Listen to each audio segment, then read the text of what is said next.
Hello friends, Spacey Ghost back from the void. We're playing Katawa Shoujo, still in the prologue stage, so sit back, relax, we're just gonna meet the girls, we're gonna decide who we're gonna date thanks to a Liam. I'm sorry if I'm mispronouncing that again. I think we narrowed it down to either Lilly or Rin. I don't know if we're gonna run into them yet in this, but we'll see what happens. And I think we're gonna meet someone pretty soon. One flight, the stairs up, I run into problems. Oh no. The second floor hallway is a carbon copy of the third floor one. Wide, of course, and plain, like only hallways can be. The problem is that the library's whereabouts are not as easily determined as one would think. The classrooms are all marked with signs stating which class they belong to. But then there's a plethora of other unmarked rooms. You know, in a lot of schools that I've gone to, libraries usually have, like, windowed areas, like, looking into them. So, just look for a room that has lots of windows. My dude, is the library one of them, or is it just somewhere down the hallway? I bet on the ladder and choose my direction at random. After I turn around the corner, an unmarked door draws my attention because it's not closed. Oh, that too. Of course it'd be open. It's not open either, though, just barely ajar so that I could see it's open and nothing else. It would make sense for the library door to be invitingly open. Well, this one is not quite that. It's good enough. At the very least, it means that someone is inside and I can ask for directions, no matter how embarrassing that is. I gingerly open or push the center of the door with my fingertips, every muscle in my arm ready to pull back at a moment's notice. God, I didn't realize how much into detail they went with the description, which is great, but at the same time, it just feels like they're just going for a word count. Like, no offense to the developers of this, like, I still love this game. Just, you could have just said you opened the door. The feeling of being an outsider to the school can't be shaken from my mind, so much so that I instinctively fear doing something wrong by entering. Oh boy, I'm not even wearing headphones and I could hear that. The door slowly creaks as if groaning from a deep sleep, though it's much easier to open than anticipated. Leaning over and poking my head ever further inside to gain sight of the room as fast as possible, the meek "hello" on my lips is quickly snatched away. Oh, it's Lilly! Oh, I forgot about this part! Hi, Lilly! Dots. Lilly is such, like, an angel of a being. This is not what I was expecting. I mindlessly let the door open to its full extent, taking in the sight of solitary, yeah, figure, taking center stage in an otherwise abandoned room. A situation seals my voice, leaving me standing at the doorway staring at the beautiful girl. Evidently, having taken her time to assess the situation, the girl gently puts down her teacup and opens her eyes, but doesn't look at me. Hello there. May I help you?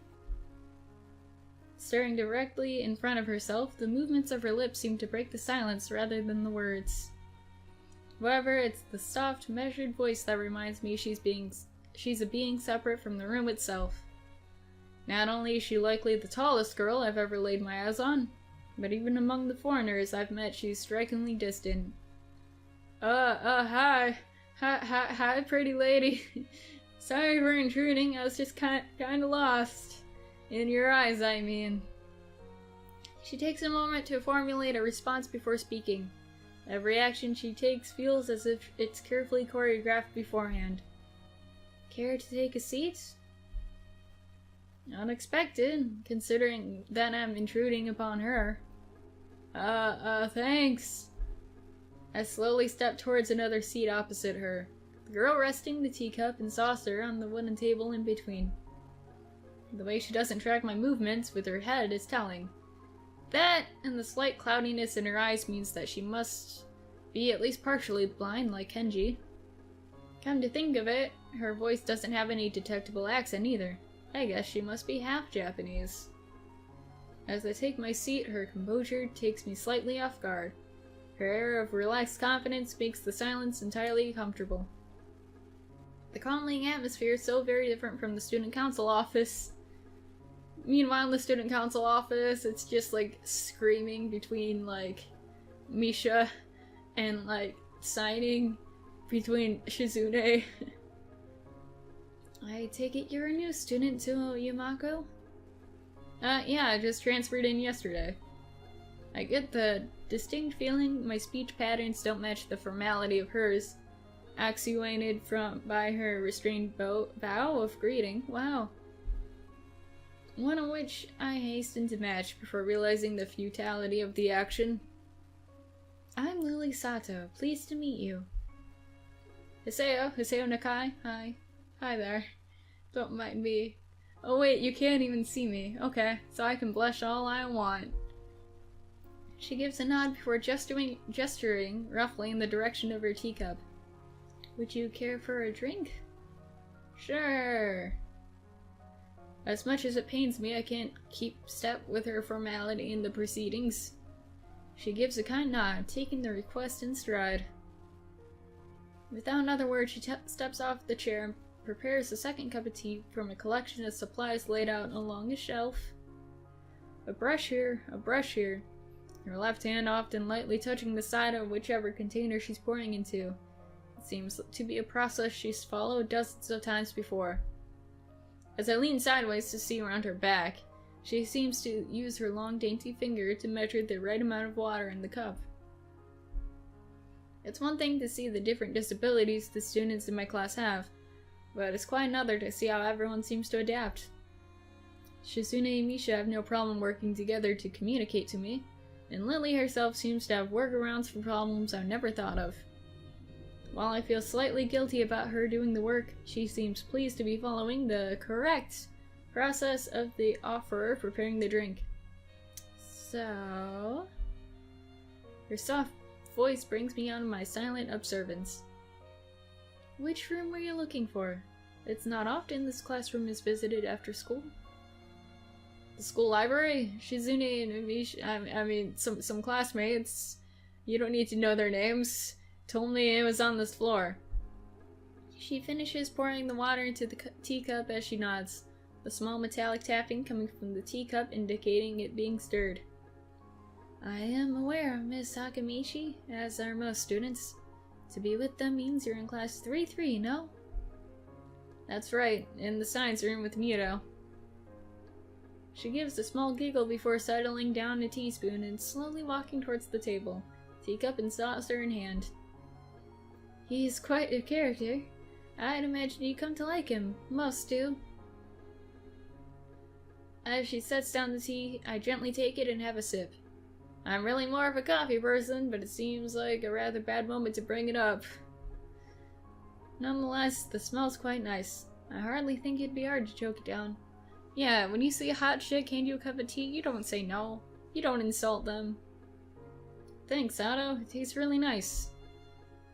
She smiles and quickly waves her hand in front of her face. Lily, please. There's no need to be too formal. She says this in spite of her exceedingly well-bred speech. Oh well. I guess I should try and ask her about herself, as it really seems as if she's catering to me. So, which class are you from? I imagine it's one of the third-year classes? Correct. I am in class 3-2, which is on the third floor, same as yours. It is taught by Miyagi, and it is specifically for both blind and partially blind students. I see. I mean, I'm sorry, I didn't mean to insult you. I feel like slapping myself for the faux pas. Looking at her face, though, she doesn't seem the least bit put off by it. My. There is no need to change your speech on my account. Sure. Yeah, sorry. I guess I'm really showing my newness here. An environment like this would be a big change, so I can't fault you for it. While the same can't be said for everyone, many have come to terms with their conditions. A category which would include her, it seems. All too ready to jump ship from this particular topic, I segue into another. Do you come here to drink tea often? It's a really nice place. Thinking on it, this might be her version of the place beyond my school that I like to have lunch at. I come here fairly often during lunch times. My duties as class representative don't leave enough time for an official club, so a friend and I use this room for having tea. Class representative, huh? Compared to Shizune, her mannerisms seem to be most completely opposite. While Shizune's blunt and fiercely driven, Lilly seems relaxed and calm, almost aloof. Come to think about it, she might be useful for a less biased view of the school's clubs. What kinds of clubs are there to join? The more popular ones are the track and field club, which uses the field near the school during lunch times, the baseball club, and the book club in the room near the library. There are also numerous small ones too, though, such as the art and music clubs. At a time when I'm just wanting to get on my feet, rushing into a club right away seems slightly unappealing. I wonder if the school shares the same rule as my old one. Is it compulsory to join a club? It isn't, though it is encouraged. Ah, good, that's a relief. I really let my guard down around this girl to let such a thing slip out. In fact, it seems to slightly amuse her. Not wanting my tea to get cold, I finally start drinking it as Lilly does the same. As I look over to the window over her shoulder, I notice the light coming into the room has a distinctly orange tint. Even here, time doesn't stand still. I really love this screen. Like the lighting, just the glow about Lilly. It's one of my faves. The time's gone quickly. Sorry? Right, she's blind. Of course she doesn't see the sun setting. It just looks like the sun's starting to set. It seems to come as a surprise to her. I guess she must have lost track of time. Sorry, Hiseo. I didn't mean to keep you from the library for so long. I quickly moved to allay her concern. Ah, no, it's okay. The library's still open, isn't it? She pauses and takes a moment to think on it. It's probably something I should ask Shizune when I had the chance, but Lilly seems likely to know in any case. True, it's open until 6:30 during weekdays. A quick glance at my watch confirms that I've well enough time to get there. I might get going in that case. It's been nice talking with you, Lilly. She smiles and gives a deep nod, her hands still neatly folded on the table in front of her. It was my pleasure. Oh, come to think of it, shall I show you to where the library is? I couldn't possibly ask for more help. I should be able to find it alright. Well, unless my navigational skills fail me. Which they seem to have a habit in doing. Like, that must be weird. Like, time and being blind. Like, I'm not blind, obviously. But, like, if you don't have someone else with you to be able to tell the time and stuff, how do you know things? I don't know. It's something to ponder.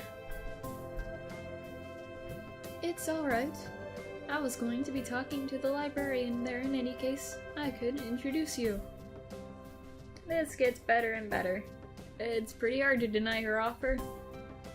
If you're sure, then that'd be great. Thanks. As she stands up to follow me, she takes a hold of a straight, retractable cane that had been slipped in the handle of her bag on the floor. Compared to the cane the boy in my class had, Lilly's looks much thinner and longer. This must be for support, whereas Lilly's is for navigation. Together we leave the peaceful room and enter the empty hallway on the way to the library. Side by side, my pace carefully slowed to match hers. We slowly walk through the hallway.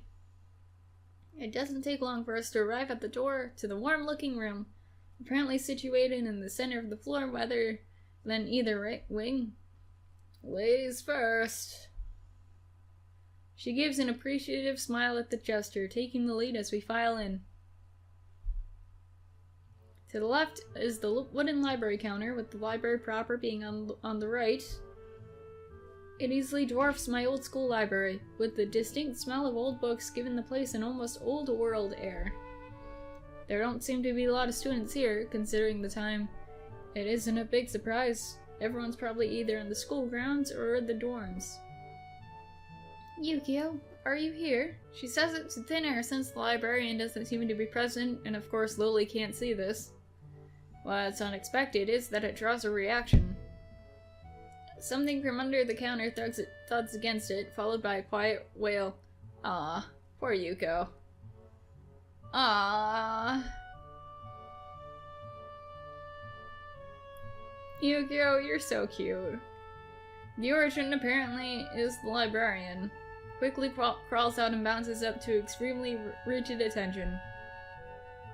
Hi, Lily. How can I help you? Her voice is strained in a failing attempt to sound casual, and she's rubbing the back of her head. Good afternoon. What happened just now? I heard a strange sound. It's nothing. I just hit my head. See, I dropped an eraser under my desk, and while I was looking for it, a pencil dropped, and when I was looking for both of them, you came and surprised me. Are you alright? I'm sorry. I couldn't know. It's okay. It's okay. Sorry for making you worry. This is nothing. I've had worse happen to me. She's quick to reverse Lily's apologies, almost frantically trying to push aside the possibility that she could be in any way inconvenienced by bashing her head on the counter.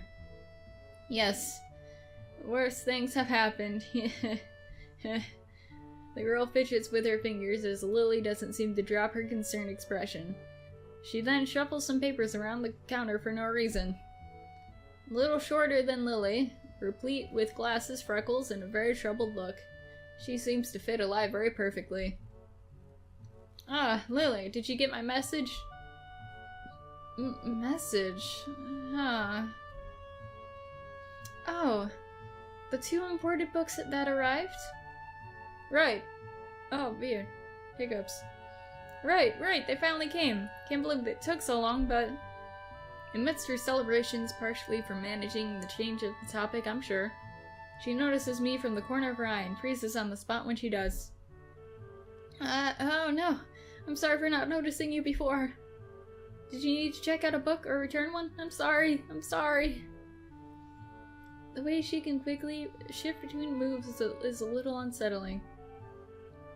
He's with me, Yuko. This is Hiseo, a new student. Hiseo, this is Yuko, the student librarian. Pleased to meet you. Hiseo, right, Hiseo. Pleased to meet you too, Hiseo. For a second, she visibly attempts to engrave the name in her mind so she doesn't forget. Yukio often arranges the 2 import foreign books in Braille for me. Would you like to tell Hiseo a little something about the library? Lily's innocent suggestion is met with an expression of abject terror. Please, Lily, I can't. I don't know what you could be interested in. This is too much responsibility. Same. How is it any responsibility at all? I don't get, but her objection is so sincere, I don't doubt for a second that she would rather disembowel herself on the spot than tell me where the light novels are. But... So, there are a lot of books in Braille here? I attempt to save the day by asking the first thing that pops into my head.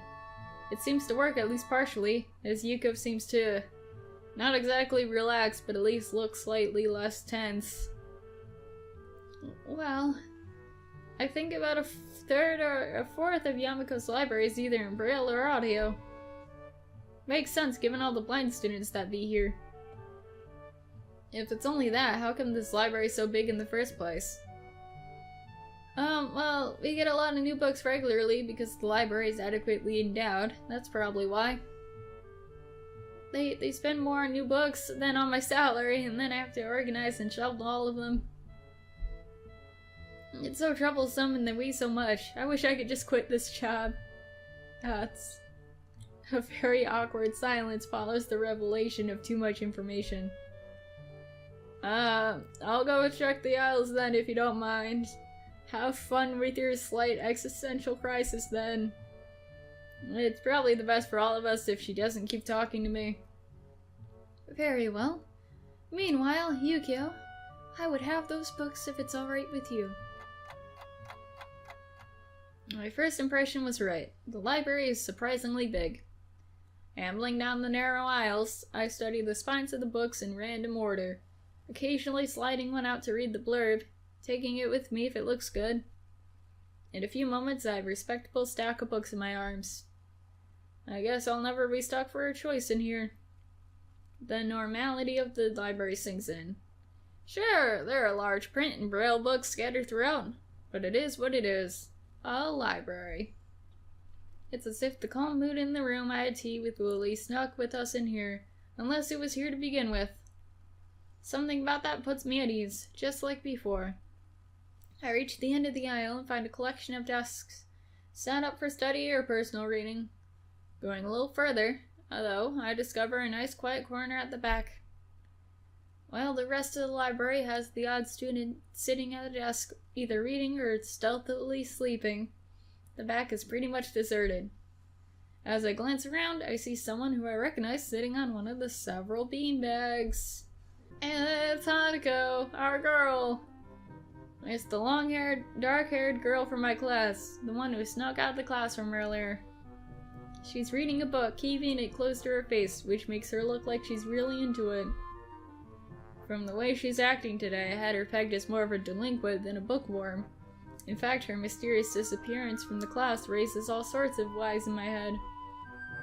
Intrigue floats slowly, but surely towards the surface. Before I know it, I'm walking towards the mysterious long-haired girl. I guess there was no harm in introducing myself as I would with anyone else. She's a classmate after all. Walking over to another beanbag, I take a seat and lay my books beside it. The girl starts, looking scaredly up at me from underneath her fringe. Gasp! This is the first time I've seen her this close. Underneath her long, dense bangs, I can see that part of her face. Or at least a third, if not a half, is badly scarred. My eyes are immediately drawn to the scars, subconsciously peeking past her hair until they meet her own eyes. For a second I'm shocked, and I divert my eyes to the books in her hands, before I realize that looking away probably only makes it worse. It takes too many seconds to collect myself, and I remember that what I walked up to her for. Okay. So, choices. Should we apologize for startling her, or just calmly introduce ourselves? Cause I don't want to scare her. Because obviously, she scares easy. So I'm probably gonna apologize. Sorry, I didn't mean to startle you. It's okay. The girl certainly doesn't look like it's okay, but I let it slide. So, you mind if I sit here? Right next to you? Right here? She seems to be very uncertain whether it's okay or not for me to sit, but finally she nods just a little. Okay. I take a seat next to her and she hides herself behind her book. Life of Pi. Never heard of it. So, sorry again for startling you. I'm Hiseo, new in town, in your class. Not that you're in class often. She looks up from her book, stalling a little before replying.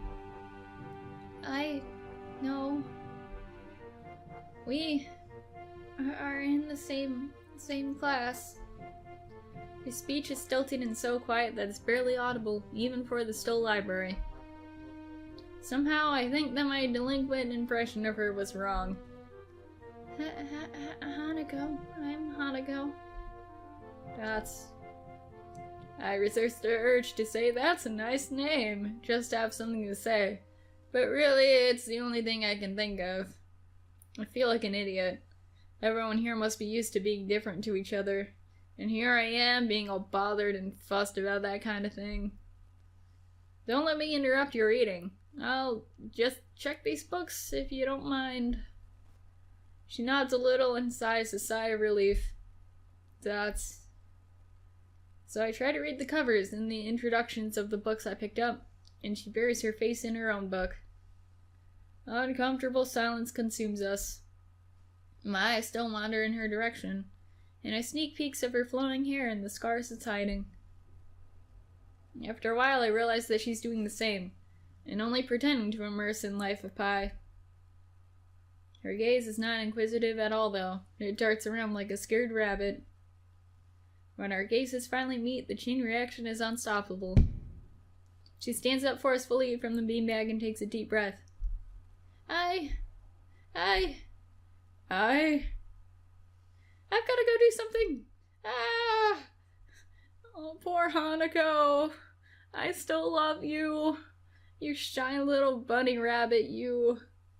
Without warning, Hanako takes off and runs towards the counter. Her hair-like takeoff catches me so off guard that I don't manage to go after her until she has a good head start.